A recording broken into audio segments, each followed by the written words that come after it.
kita berterima kasih kepada Presiden Abdurrahman Wahid yang telah memberi contoh toleransi antar agama, antar suku, yang menjunjung tinggi inklusif, Indonesia yang inklusif dan toleran. Saya, Prabowo Subianto, dan Saudara Gibran Rakabuming Raka telah mengucapkan sumpah untuk mempertahankan Undang-Undang Dasar kita, untuk menjalankan semua undang-undang dan peraturan yang berlaku, untuk berbakti kepada negara dan bangsa. Sumpah tersebut akan kami jalankan dengan sebaik-baiknya. Dengan penuh rasa tanggung jawab dan dengan semua kekuatan yang ada pada jiwa dan raga kami.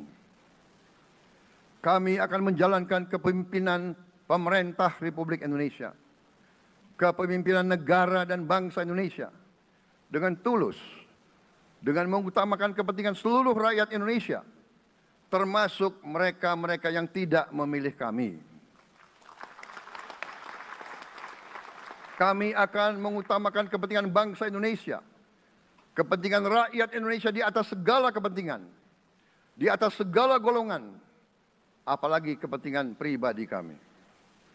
Saudara-saudara sekalian, tantangan, rintangan, hambatan, dan ancaman yang dihadapi oleh bangsa Indonesia di tengah dinamika dan pergolatan dunia tidak ringan. Saudara-saudara sekalian, kita faham, kita mengerti bahwa karunia yang diberikan oleh Yang Maha Kuasa kepada kita sungguh sangat besar dan sungguh sangat beragam. Kita memiliki luas wilayah daratan dan lautan yang sangat besar. Kita memiliki kekayaan alam yang sangat besar. Kita mengerti bahwa sumber alam ini terdiri dari sumber-sumber alam yang sangat penting untuk kehidupan manusia di abad ke-21 dan seterusnya. Namun, di tengah segala karunia tersebut, di tengah segala kelebihan yang kita miliki, yang memang membuat kita harus menghadapi masa depan dengan optimis, tetapi kita pun harus berani untuk melihat hambatan, tantangan, rintangan, ancaman, dan kesulitan yang ada di hadapan kita. Saya selalu mengajak saudara-saudaraku sebangsa dan setanah air untuk menjadi bangsa yang berani, bangsa yang tidak takut tantangan, bangsa yang tidak takut rintangan, bangsa yang tidak takut ancaman. Saudara-saudara sekalian, sesungguhnya sejarah kita adalah sejarah dengan penuh kepahlawanan, penuh pengorbanan, penuh keberanian. Tidak hanya pemimpin-pemimpin, tapi keberanian rakyat kita menghadapi segala tantangan, bahkan invasi dari bangsa lain. Saudara-saudara sekalian, kita faham dan kita mengerti bahwa kemerdekaan kita bukan hadiah. Kemerdekaan kita dapat dengan pengorbanan yang sangat besar. Saudara-saudara sekalian, dan kita harus faham dan ingat selalu, pengorbanan yang paling besar adalah pengorbanan dari rakyat kita yang paling miskin. Wong cilik yang berjuang, yang memberi makan kepada pejuang-pejuang. Janganlah kita lupa, waktu kita perang kemerdekaan, kita tidak punya anggaran, kita tidak punya APBN, pasukan kita tidak digaji.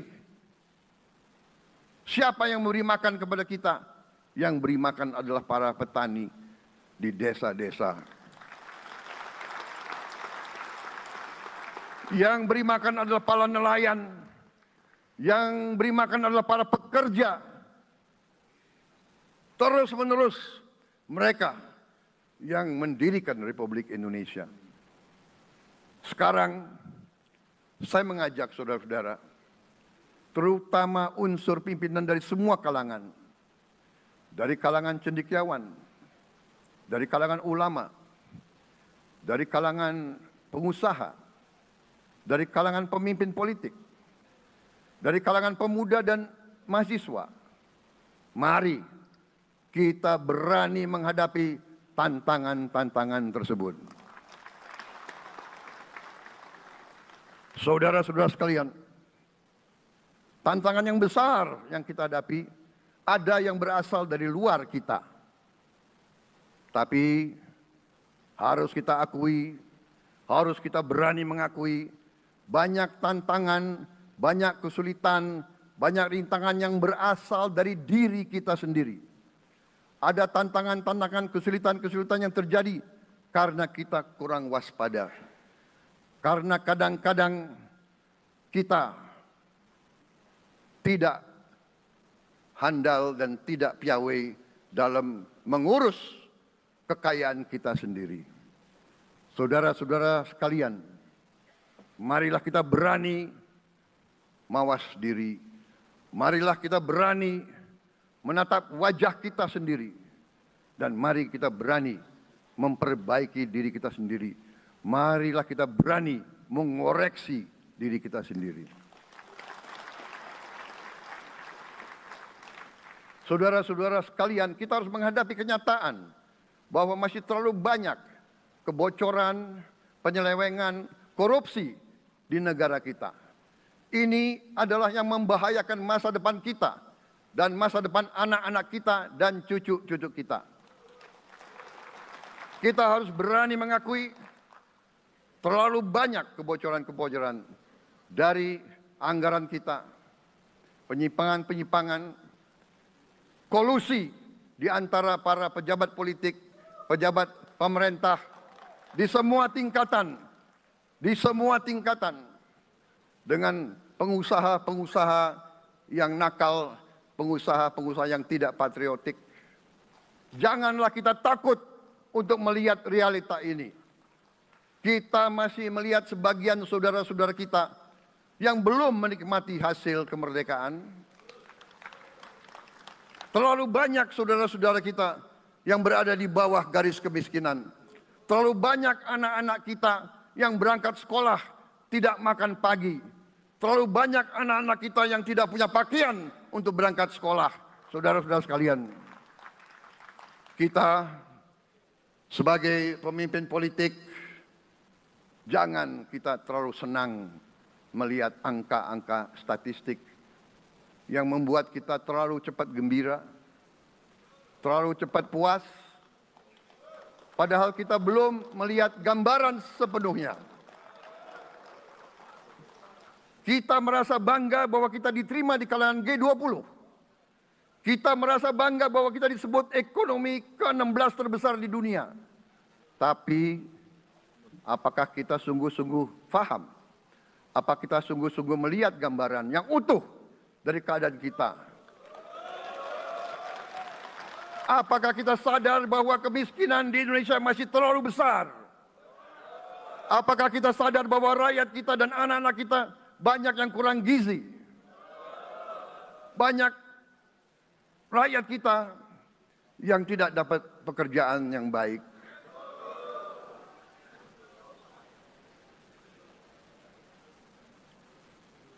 Banyak sekolah-sekolah kita yang tidak terurus. Saudara-saudara sekalian, kita harus berani melihat ini semua. Dan kita harus berani menyelesaikan masalah ini semua.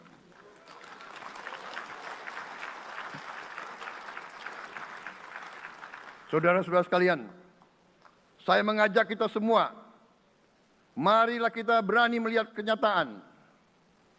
Kita boleh bangga dengan prestasi kita, tapi marilah kita jangan tertegun, jangan terlalu cepat puas, jangan terlalu cepat gembira dengan menutup mata dan hati kita terhadap tantangan-tantangan dan penderitaan saudara-saudara kita. Saudara-saudara sekalian, kita tidak boleh memiliki sikap seperti burung unta yang kalau melihat sesuatu yang tidak enak, ia memasukkan kepalanya dalam tanah. Mari kita menatap ancaman dan bahaya dengan gagah. Marilah kita menghadapi kesulitan dengan berani. Saudara-saudara sekalian, marilah kita berhimpun. Marilah kita bersatu untuk mencari solusi-solusi. Mencari jalan keluar dari ancaman dan bahaya tersebut.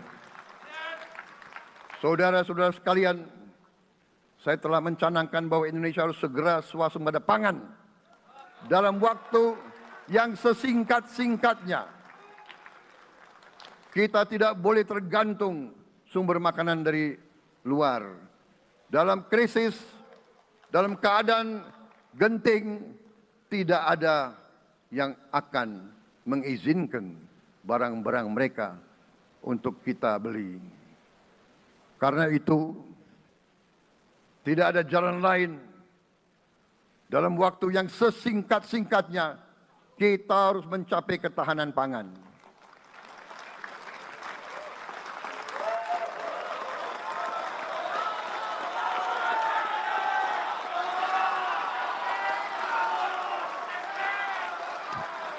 Kita harus mampu memproduksi dan memenuhi kebutuhan pangan seluruh rakyat Indonesia.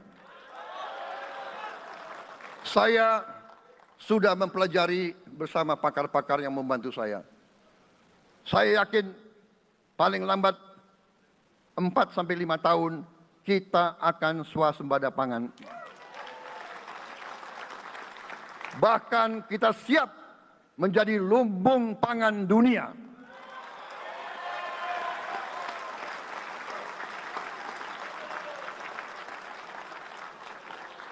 Saudara-saudara sekalian, kita juga harus swasembada energi. Dalam keadaan ketegangan, dalam keadaan kemungkinan terjadi perang di mana-mana, kita harus siap dengan kemungkinan yang paling jelek. Negara-negara lain harus memikirkan kepentingan mereka sendiri. Kalau terjadi hal yang tidak kita inginkan, sulit akan kita dapat sumber energi dari negara lain. Karena itu, kita harus swasembada energi dan kita mampu untuk swasembada energi. Kita diberi karunia oleh Tuhan Maha Besar. Tanaman-tanaman yang membuat kita bisa tidak tergantung bangsa lain. Tanaman-tanaman seperti kelapa sawit bisa menghasilkan solar dan bensin. Kita juga punya tanaman-tanaman lain seperti singkong, tebu, sagu, jagung, dan lain-lain.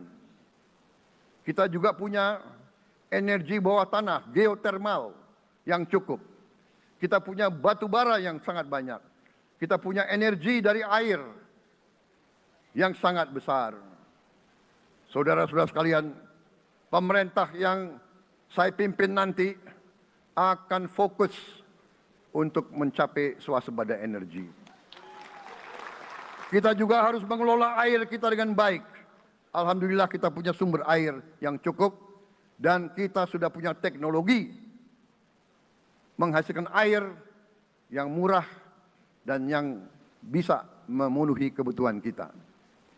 Saudara-saudara sekalian, juga semua subsidi, bantuan kepada rakyat kita yang masih dalam keadaan susah, harus kita yakin subsidi-subsidi itu sampai kepada mereka yang butuhkan.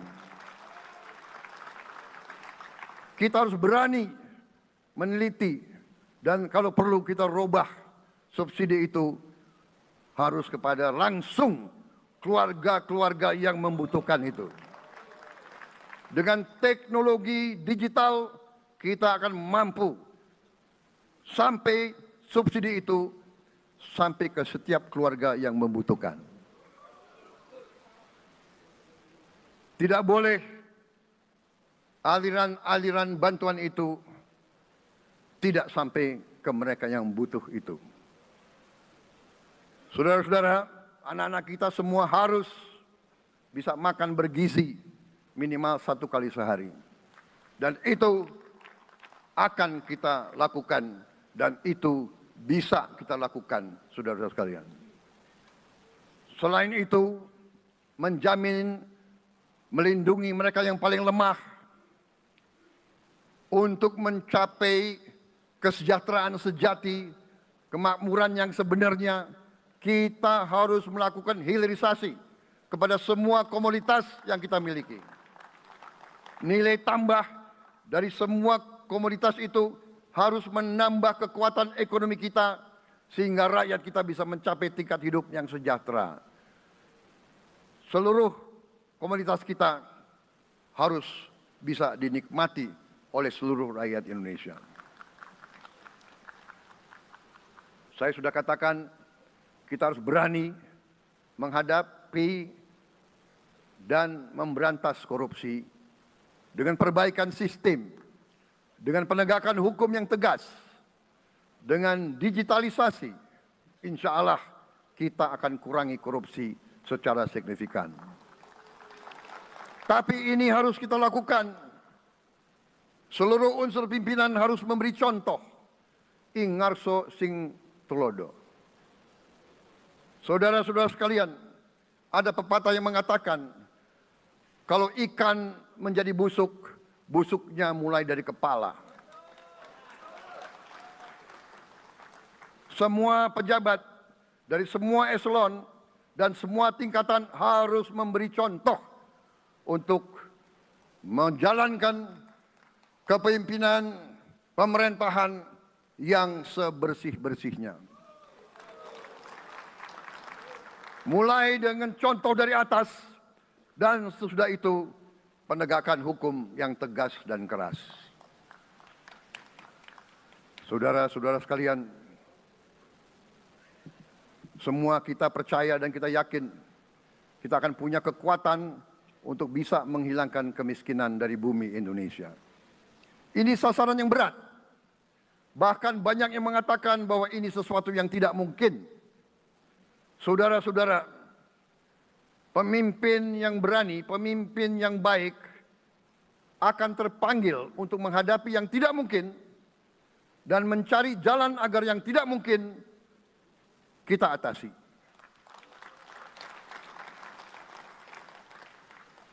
Bangsa yang berani adalah bangsa yang bisa bikin yang tidak mungkin menjadi mungkin.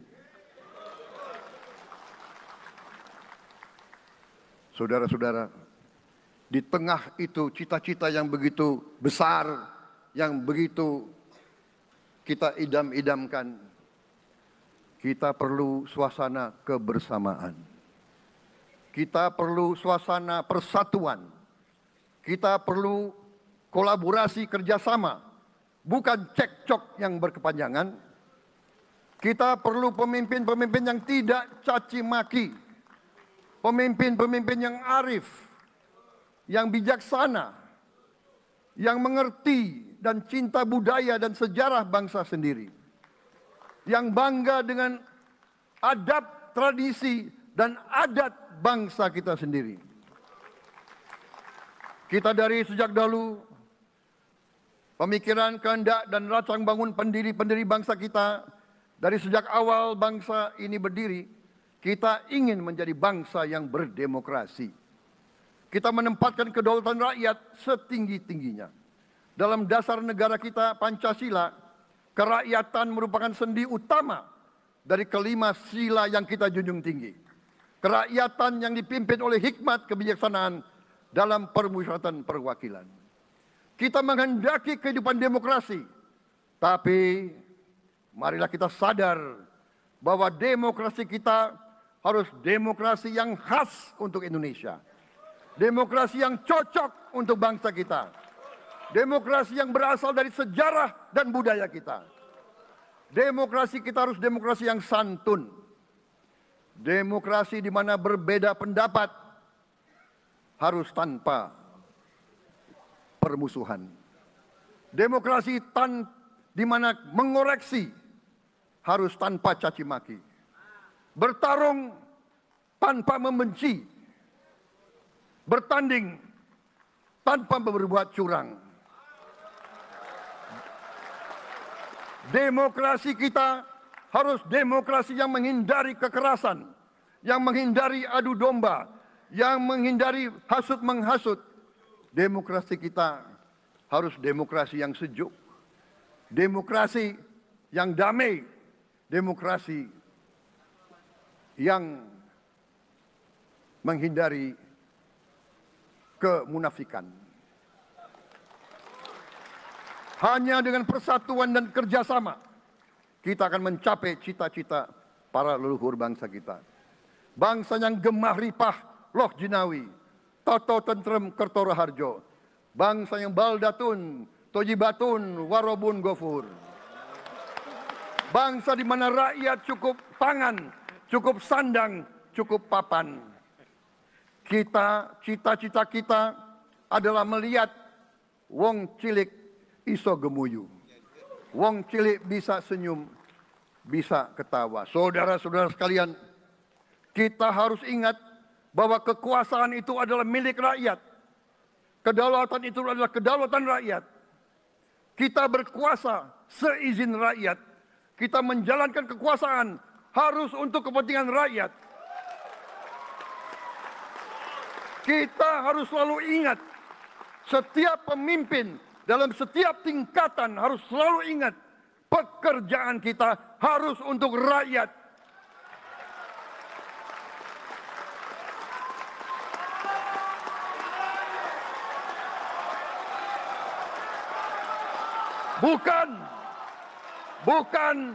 Bukan kita bekerja untuk diri kita sendiri. Bukan kita bekerja untuk kerabat kita. Bukan kita bekerja untuk pemimpin-pemimpin kita. Pemimpin yang harus bekerja untuk rakyat.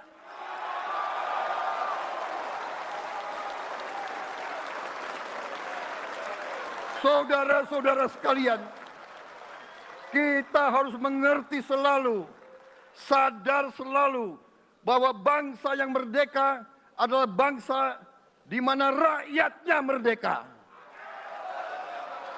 Rakyat harus bebas dari ketakutan, bebas dari kemiskinan, bebas dari kelaparan, bebas dari kebodohan, bebas dari penindasan, bebas dari penderitaan. Iya, shalom teman-teman semua. Terima kasih sudah menonton video ini dan itulah bagian dari pidato Pak Presiden terpilih ya yang bernama Prabowo Subianto. Nah, teman-teman, di dalam pidatonya dia sangat menegaskan sekali soal toleransi ya. Karena harapan kita semua, seluruh masyarakat Indonesia, supaya hubungan antar umat beragama itu selalu rukun. Tetapi yang kita lihat ya teman-teman, sebelum Presiden Prabowo ini naik, itu khususnya di zaman kepemimpinan Pak Jokowi ya, itu 2 periode sekitar kurang lebih 10 tahun dia sudah memimpin Indonesia, itu sangat marak sekali yang namanya intoleransi teman-teman ya. Hampir ada saja setiap minggu, setiap bulan, setiap tahun yang namanya pembubaran ibadah dan juga pelarangan pembangunan gereja. Dan itu terjadi di berbagai daerah di seluruh Indonesia. Di Medan, di Binjai, Pekanbaru, di Jawa teman-teman ya, selalu terjadi yang namanya intoleran. Nah, siapa yang melakukan itu? Ya tentu saja kelompok-kelompok yang anti toleransi teman-teman dan tidak mencintai kedamaian. Nah, apa harapan kita ketika Pak Prabowo ini sudah menjadi pemimpin bagi negara kita ini? Ya, harapan kita semua supaya jangan terulang kembali pelarangan ibadah, persekusi rumah ibadah, dan juga pembubaran ibadah. jangan sampai ada lagi kelompok-kelompok yang mengganggu ibadah Kristen, yang membubarkan ibadah Kristen, teman-teman ya. Itu harapan kita, jangan sampai terjadi lagi. Kita menaruh harap besar kepada kepemimpinan Pak Prabowo supaya dia bisa memberantas kelompok-kelompok intoleran ini. Nah, supaya apa teman-teman? Supaya negara kita benar-benar hidup damai dan setiap warga itu mendapat keadilan dan setiap hak itu kita miliki dalam negara kita itu sendiri, supaya jangan ada kelompok-kelompok yang merampas hak-hak kita. Karena hak kita untuk beribadah, membangun rumah ibadah, itu udah hak kita sebagai warga negara Indonesia yang dilindungi oleh Undang-Undang Dasar tahun 1945. Semuanya sudah diatur, teman-teman. Namun demikian, kenapa di masa kepemimpinan Pak Jokowi kita tidak perlu mengungkit lagi sebenarnya itu masa kepemimpinan Pak Jokowi ya, tetapi itu selalu menghantui kita, kelompok-kelompok intoleran ini yang suka membuat kegaduhan, itu selalu menghantui kita. Bagaimana dengan masa kepemimpinan Pak Presiden Prabowo ini?